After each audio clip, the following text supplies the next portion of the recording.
Hi everyone, this is Rob Watson, the module leader for TECH3022, and this is the 22nd, this is the video summary overview for the 22nd lecture, which is about digital activism. So last week we looked at the idea of open learning, and we touched upon some ideas of, if you like, power and what the benefits are of having an open and transparent and collaborative learning culture. This week what we want to look at is how we direct that in terms of, a kind of political, I suppose, small p political, maybe big p political form of activity. So what we'll look at is some examples of protest, some examples of digital activism, and some elements of social engagement which is oppositional to some of the, if you like, the mainstream and dominant commercial and industrial and political kind of setups that we are part of.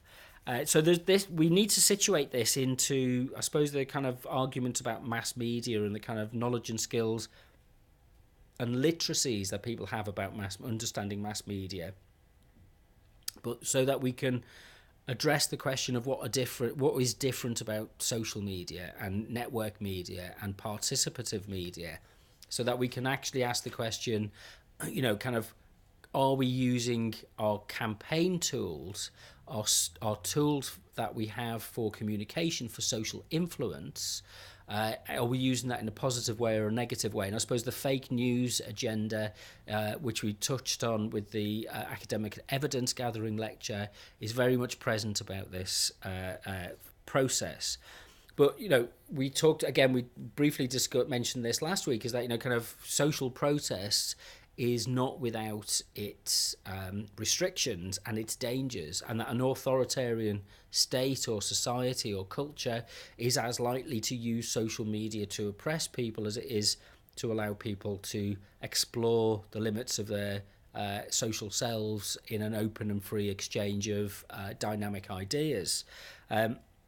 So we might be worth returning to looking at some of the affordances and constraints of social media and where we fit in terms of what the tools do in operation and that they allow us to do. So, kind of social media allows us to debate and can deliberate, and it allows us to participate, and we can form groups in ways which hadn't been possible previously, and maybe have reconfigured the way that we think about our politics.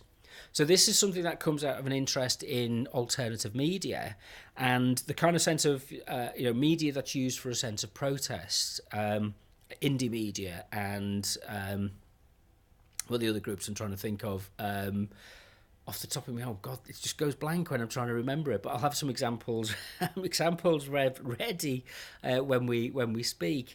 But they're kind of using media as a medium of protest, and to elaborate on protest and to see that protest is prevalent and part of our cultural and social lives, that it's not just something which is confined to large events taking place in, say, Westminster, but actually protest is something which can be seen to be happening. Now, what's the role of social media in these protests, and does it benefit us to think about protest in a socially mediated context? It's kind of, we often think of a kind of, we want instant responses, we want instant solutions, and picketing or leafleting or challenging politicians, we often think that it's going to push the barricades over and we'll somehow cause a revolution. It kind of never seems to come about, but it's maybe the slower, more broad impact of the use of social media which is kind of changing ideas, and it's kind of thinking about what those kind of tools are. More people, I think this is a good question to ask, because you've started to become activists for a campaign which is using social media techniques.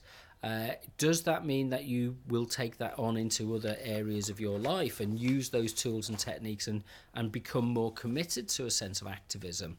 If it's just about Facebook likes or sharing something on Twitter or something, that you're indignant about, is that sufficient, or do we need to go a step further?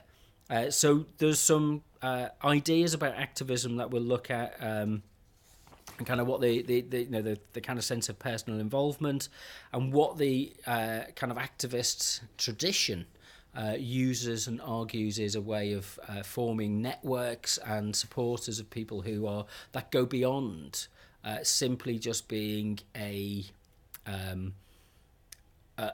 passive consumer of activist-based content, but somebody who uses content as a way of galvanizing support for long-lasting change and political discussion.